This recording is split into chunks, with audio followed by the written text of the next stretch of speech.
भक्त्या त्वनन्यया शक्य अहमेवं विधोऽर्जुन ज्ञातुं द्रष्टुं च तत्त्वेन प्रवेष्टुं च परन्तप। भक्त्या त्वनन्यया शक्य अहमेवं विधोऽर्जुन ज्ञातुं द्रष्टुं च तत्त्वेन प्रवेष्टुं च परन्तप। भक्त्या त्वनन्यया शक्य अहमेवं विधोऽर्जुन ज्ञातुं द्रष्टुं च तत्त्वेन प्रवेष्टुं च परन्तप। Mi querido Arjun, a mí se me puede entender tal como soy, tal como estoy ante ti, únicamente por medio del servicio devocional íntegro, y de ese modo se me puede ver directamente. Solo así podrás penetrar los misterios de mi comprensión, oh conquistador de los enemigos. Significado: a Krishna solo se lo puede entender por medio del proceso del servicio devocional íntegro. Él explica eso de un modo explícito en este verso, de manera que los comentaristas desautorizados que tratan de entender el Bhagavad Gita mediante el proceso especulativo sepan que simplemente están perdiendo el tiempo. Nadie puede entender a Krishna o la manera en que Él les nació a sus padres con una forma de 4 manos y de inmediato adoptó una forma de 2 manos. Estas cosas son muy difíciles de entender mediante el estudio de los Vedas o mediante la especulación filosófica. Por consiguiente, aquí se afirma de un modo claro que nadie puede verlo y que nadie puede llegar a comprender estos asuntos. Sin embargo, aquellos que son estudiantes muy experimentados de la literatura védica pueden aprender de muchas maneras lo que la literatura védica dice de él. Hay muchísimas reglas y regulaciones, y si uno realmente quiere entender a Krishna, debe seguir los principios regulativos que se describen en la literatura autoritativa. Uno puede hacer penitencia de conformidad con esos principios. Por ejemplo, para hacer verdaderas penitencias se puede ayunar en Janmashtami, el día en que Krishna apareció, y en los 2 días de Kadash, el 11º día después de la luna nueva y el 11º día después de la luna llena. En lo que respecta a caridad, es obvio que se les debe dar a los devotos de Krishna que se dedican a su servicio devocional en la misión de divulgar la filosofía de Krishna o el proceso de conciencia de Krishna por todas partes del mundo. El proceso de conciencia de Krishna es una bendición para la humanidad. Rupa Goswami dio su apreciación del Señor Chaitanya, diciendo que era el hombre caritativo más magnífico que había, porque estaba distribuyendo libremente el amor por Krishna, cosa que es muy difícil de conseguir. De modo que, si uno les da una parte de su dinero a las personas que están dedicadas a propagar el cultivo de conciencia de Krishna, esa caridad que se da para la divulgación del proceso de conciencia de Krishna es la caridad más grande del mundo. Y si uno se ocupa de la adoración, tal como se prescribe en el templo, en los templos de la India siempre hay alguna estatua, por lo general de Vishnu o Krishna, eso constituye una oportunidad de progresar mediante el acto de ofrecerle adoración y respeto a la suprema personalidad de Dios. Para los principiantes en el servicio devocional del Señor, la adoración que se hace en el templo es esencial, y ello se confirma en la literatura védica. Svetashvatara Upanishad 6.23. Yasyadeve parabhaktir yathadeve tata gurau tasyaite katitha hiartaha prakashante mahatmanaha. Aquel que tiene una devoción inquebrantable por el Señor Supremo y que es dirigido por el Maestro Espiritual, en quien tiene una fe inquebrantable similar, puede ver a la Suprema Personalidad de Dios mediante la revelación. Uno no puede entender a Krishna por medio de la especulación mental. Para aquel que no recibe un adiestramiento personal bajo la guía de un Maestro Espiritual genuino, es imposible siquiera empezar a entender a Krishna. La palabra tú se emplea aquí específicamente para indicar que ningún otro proceso puede ser utilizado, recomendado ni tener éxito en lo que se refiere a llegar a comprender a Krishna. Las formas personales de Krishna, la forma de 2 manos y la forma de 4 manos, se describen aquí como sudurdashan, muy difíciles de ver. Estas son totalmente diferentes de la forma universal temporal que se le mostró a Arjuna. La forma de 4 manos de Narayana y la forma de 2 manos de Krishna son eternas y trascendentales, mientras que la forma universal que se le mostró a Arjuna es temporal. Las palabras Tvat Amyenana Drishta Purvam, texto 47, afirma que antes que Arjuna nadie había visto esa forma universal. Estas palabras dan a entender también que entre los devotos no había ninguna necesidad de enseñarla. Esa forma la mostró Krishna a pedido de Arjuna, para que en el futuro, cuando alguien se presentara como una encarnación de Dios, la gente pudiera pedirle que le enseñara su forma universal.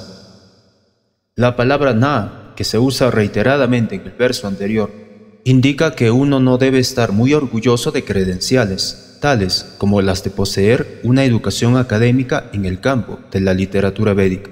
Uno debe emprender el servicio devocional de Krishna.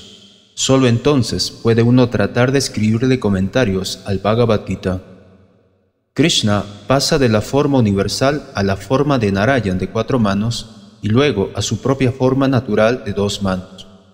Eso indica que las formas de 4 manos y las demás formas que se mencionan en la literatura védica son todas emanaciones del Krishna original de 2 manos. Él es el origen de todas las emanaciones. Krishna incluso es distinto de esas formas, y ni qué hablar de la concepción impersonal. En lo que concierne a las formas de Krishna de 4 manos, se dice claramente que hasta la forma de 4 manos más idéntica a Krishna, que se conoce como Mahavishnu, quien yace en el océano cósmico y con cuya respiración salen y entran infinidad de universos, también es una expansión del Señor Supremo, como se declara en la Brahma Samhita 5.48. Yasyaikanis Vashita Kalam Atabalampya Jivanti Loma Vilaya Jagat Andanataha Vishnur Mahansa Ihajasya Kalavisheso Govindan Adipurusham Tanaham Bhajami. El Mahavishnu, en quien entran todos los innumerables universos y de quien salen de nuevo simplemente por medio de su proceso respiratorio, es una expansión plenaria de Krishna. Por lo tanto, yo adoro a Govinda, Krishna, la causa de todas las causas. De manera que uno debe adorar decididamente la forma personal de Krishna como la suprema personalidad de Dios, que tiene bienaventuranza y conocimiento eternos. Él es la fuente de todas las formas de Vishnu. Él es la fuente de todas las formas de encarnación, y Él es la suprema personalidad original, tal como se confirma en el Bhagavad Gita. En la literatura védica, Gopala Tapani Upanishad 1.1 aparece la siguiente declaración: Satchit Ananda Rupaya Krishna Yaklishta Karine Namo Vedanta Vedyaya Gurave Bhukti Sakshine. Le ofrezco mis respetuosas reverencias a Krishna, quien tiene una forma trascendental de bienaventuranza, eternidad y conocimiento. Le ofrezco mis respetos a Él, porque entenderlo a Él significa entender los Vedas, y Él es, por ende, el Maestro Espiritual Supremo. Luego se dice, Krishna Vai Paramantaipatam. Krishna es la suprema personalidad de Dios, Gopala Tapani Upanishad 1.3. Eko Basi Sarvaga Krishna Ityaha. Ese único Krishna es la suprema personalidad de Dios, y Él es venerable. Eko Pisam Bahuda Yo Babati. Krishna es uno, pero Él se manifiesta en un ilimitado número de formas y encarnaciones generadas. Gopala Tapani Upanishad 1.21. La Brahma Samhita 5.1 dice: Ishvaraha Parama Krishnat Satyananda Vigraha Nadiradir Govindaha Sarvakarana Karanam. La suprema personalidad de Dios es Krishna, quien tiene un cuerpo de eternidad, conocimiento y bienaventuranza. Él no tiene comienzo, porque es el comienzo de todo. Él es la causa de todas las causas. En otro lugar se dice, Yatra Bhaktirnam Krishna Kyam Param Brahma Narakriti. La suprema verdad absoluta es una persona. Su nombre es Krishna, y a veces Él desciende a esta tierra. De igual modo, en el Srimad Bhagavatam encontramos una descripción de toda clase de encarnaciones de la suprema personalidad de Dios. y en esa lista también aparece el nombre de Krishna. Pero luego se dice que ese Krishna no es una encarnación de Dios, sino la propia y suprema personalidad de Dios original. Ete chamsha kala pumsaha Krishnastu Bhagavan Swajam. Asimismo, en el Bhagavad Gita el Señor dice: Mattaha parataram nanjat. No hay nada superior a mi forma de Krishna, la personalidad de Dios. Él también dice en otra parte del Bhagavad Gita: Hammadir hidevanam. Yo soy el origen de todos los semidioses. Y después de entender el Bhagavad Gita de labios de Krishna, Arjuna también confirma eso con las siguientes palabras: Param Brahma Param Dhamma Pavitram Paramam Bhavam. Ahora entiendo perfectamente que tú eres la suprema personalidad de Dios, la verdad absoluta, y que tú eres el refugio de todo. Por consiguiente, la forma universal que Krishna le mostró a Arjuna no es la forma original de Dios. La forma original es la forma de Krishna. La forma universal, con sus miles y miles de cabezas y manos, se manifiesta solo para llamar la atención de aquellos que no tienen amor por Dios. Esa forma no es la forma original de Dios. La forma universal no les resulta atractiva a los devotos puros, los cuales aman al Señor en diferentes relaciones trascendentales. La divinidad suprema intercambia amor trascendental en su forma original de Krishna. En consecuencia, Arjuna, quien estaba muy íntimamente relacionado con Krishna a través de la amistad, esa forma de la manifestación universal no le resultaba agradable, más bien le inspiraba miedo.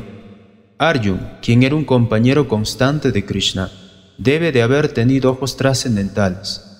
Él no era un hombre ordinario. Por consiguiente, él no fue cautivado por la forma universal. Puede que esa forma les parezca maravillosa a las personas que están dedicadas a elevarse por medio de las actividades fruitivas, pero para las personas que están dedicadas al servicio devocional, la forma de Krishna de dos manos es la más querida de todas.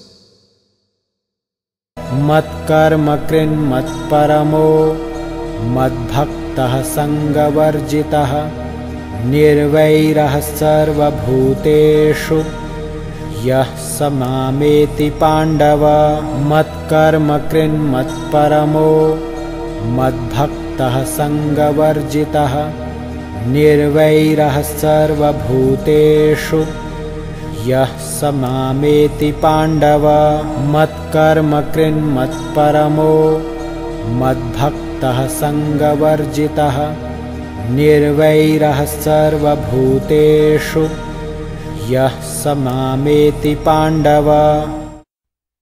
Mi querido Arjuna, aquel que se dedica a mi servicio devocional puro, libre de la contaminación de las actividades fruitivas y de la especulación mental, y que trabaja para mí, que me convierte en la meta suprema de su vida y que es amigo de todo ser viviente, sin duda que viene a mí. Significado: todo aquel que quiera acercarse a la suprema de todas las personalidades de Dios en el planeta Krishnaloka del cielo espiritual y que quiere estar íntimamente relacionado con la personalidad suprema, Krishna, debe adoptar esta fórmula, tal como lo afirma el propio Señor Supremo. Por lo tanto, se considera que este verso es la esencia del Bhagavad Gita. El Bhagavad Gita es un libro que está dirigido a las almas condicionadas, las cuales se ocupan en el mundo material con el fin de enseñorearse de la naturaleza y no saben de la vida real, la vida espiritual. El Bhagavad Gita tiene por objeto mostrarle a uno cómo puede entender su existencia espiritual y la relación eterna que tiene con la suprema personalidad de Dios, y enseñarle a uno a ir de vuelta al hogar, de vuelta a Dios. Ahora bien, he aquí el verso en el que se explica claramente el proceso mediante el cual uno puede tener éxito en su actividad espiritual, el servicio devocional. En lo que respecta al trabajo, uno debe trasladar toda su energía a las actividades conscientes de Krishna. Como se afirma en el Bhakti Rasamrita Sindhu 1.2.255, Anasaktasya visayam yathartan upayugyataha nirbandhaha Krishna sambande yuktam vairagyam uchyate. Ningún hombre debe hacer nada que no esté relacionado con Krishna. Eso se denomina Krishna Karma. uno puede dedicarse a diversas actividades, pero no debe estar apegado al resultado de su trabajo. El resultado debe ser únicamente para él. Por ejemplo, uno puede dedicarse a los negocios, pero para transformar esa actividad en algo consciente de Krishna, uno tiene que hacer negocios para Krishna. Si Krishna es el propietario del negocio, entonces Krishna debe disfrutar de la ganancia del mismo. Si un hombre de negocios posee miles y miles de pesos y tiene que ofrecerle todo eso a Krishna, puede hacerlo. Eso es trabajar para Krishna. En vez de construir un gran edificio para su propio goce de los sentidos, puede construirle a Krishna un hermoso templo y puede instalar en él la deidad de Krishna y organizar el servicio de la deidad, tal como se describe en los libros autorizados del servicio devocional. Todo eso es Krishna Karma. Uno no debe estar apegado al resultado de su trabajo. El resultado se le debe ofrecer a Krishna, y uno debe aceptar como prasadam los remanentes de lo que se le ha ofrecido a Krishna. Si uno construye un gran edificio para Krishna e instala en él la deidad de Krishna, no está prohibido que uno viva ahí, pero se sobreentiende que el propietario del edificio es Krishna. Eso se denomina conciencia de Krishna. Sin embargo, si uno no está en capacidad de construir un templo para Krishna, puede dedicarse a limpiar el templo de Krishna. También eso es Krishna Karma. O si no, uno puede cultivar un jardín. Todo el que tenga tierra, en la India al menos cualquier hombre pobre, tiene un poco de tierra. Puede utilizarla en provecho de Krishna y cultivar en ella flores para ofrecérselas a él. Uno puede sembrar plantas de tulasi, pues las hojas de tulasi son muy importantes y Krishna lo ha recomendado en el Bhagavad Gita. Patram pushpam phalam toyam. Krishna desea que uno le ofrezca una hoja, o una flor, o una fruta, o un poco de agua, y él se satisface con esa clase de ofrenda. Esa hoja se refiere en especial a la hoja de tulasi, de modo que uno puede sembrar plantas de tulasi y regarlas. Así pues, hasta el hombre más pobre de todos puede dedicarse al servicio de Krishna. Estos son algunos de los ejemplos de cómo uno puede dedicarse a trabajar para Krishna. La palabra Mat Paramaha se refiere a aquel que considera que la compañía de Krishna en su morada suprema es la máxima perfección de la vida. Esa persona no desea ser elevada a los planetas superiores, tales como la luna, el sol o los planetas celestiales, y ni siquiera Brahmalok, el planeta más elevado de su universo. Ella no siente ninguna atracción por eso. A ella solo la atrae el ser trasladada al cielo espiritual. E incluso en el cielo espiritual no se satisface con fundirse en la deslumbrante refulgencia Brahmayot, pues quiere entrar en el planeta espiritual más elevado de todos, es decir, Krishna Loka, Goloka Vrindava. Ella tiene pleno conocimiento acerca de ese planeta y en consecuencia no está interesada en ningún otro. Como se indica con la palabra Mat Bhaktaha, ella se dedica por entero al servicio devocional, específicamente a los 9 procesos de la ocupación devocional: oír, cantar, recordar, adorar, ser sirviente de los pies del loto del Señor, ofrecer oraciones, cumplir las órdenes del Señor, hacer amistad con Él y entregarlo todo a Él. Uno puede dedicarse a todos los 9 procesos devocionales, o a 8, o a 7, o al menos a 1, y eso hará que con toda seguridad uno se vuelva perfecto. El término Sangha Varjitaha es muy significativo. Uno debe apartarse de personas que están en contra de Krishna. No solo están en contra de Krishna las personas ateas, sino también aquellas que están atraídas a las actividades fruitivas y a la especulación mental. Por consiguiente, en el Bhakti Rasamrita Sindhu 1.1.11 se describe de la siguiente manera la forma pura del servicio devocional. Anja vilasita sumjam jnana karmadi anavritam anukulyana krishnanu shilanam bhaktir uptama. En este verso, Srila Rupa Goswami dice claramente que si alguien quiere realizar servicio devocional puro, debe librarse de toda clase de contaminaciones materiales. Uno debe librarse de la compañía de personas que están adictas a las actividades fruitivas y a la especulación mental. Cuando uno cultiva el conocimiento acerca de Krishna de un modo favorable, estando libre de esas compañías poco recomendables y de la contaminación de los deseos materiales, ello se denomina servicio devocional puro. Anukul yasya sankalpaha pratikul yasya varjan. Hari Bhakti Vilas 11.676. Se debe pensar en Krishna y actuar por Krishna de una manera favorable y no desfavorablemente. Kamsa era un enemigo de Krishna.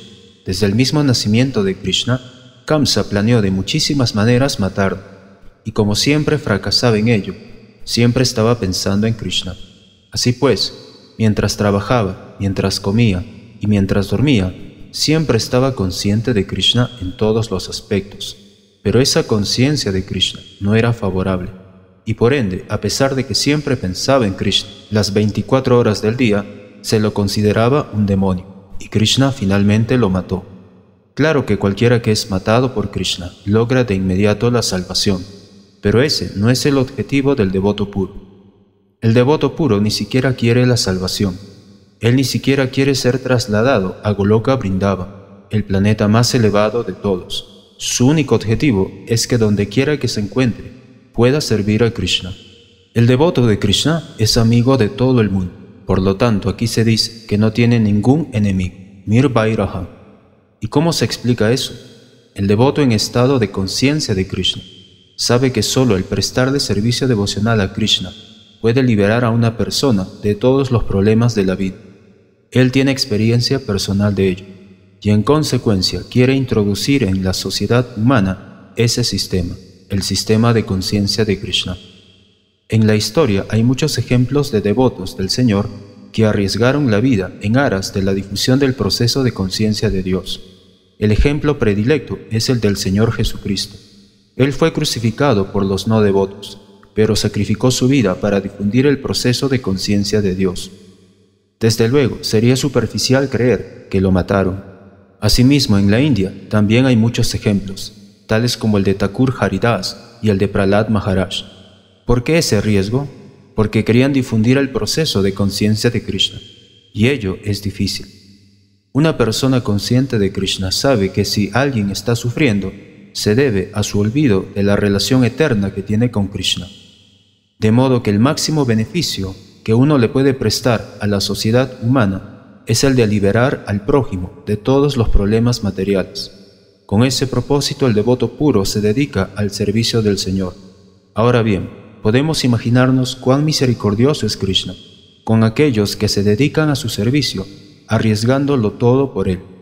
Luego, es seguro que esas personas habrán de llegar al planeta supremo, después de que abandonen el cuerpo.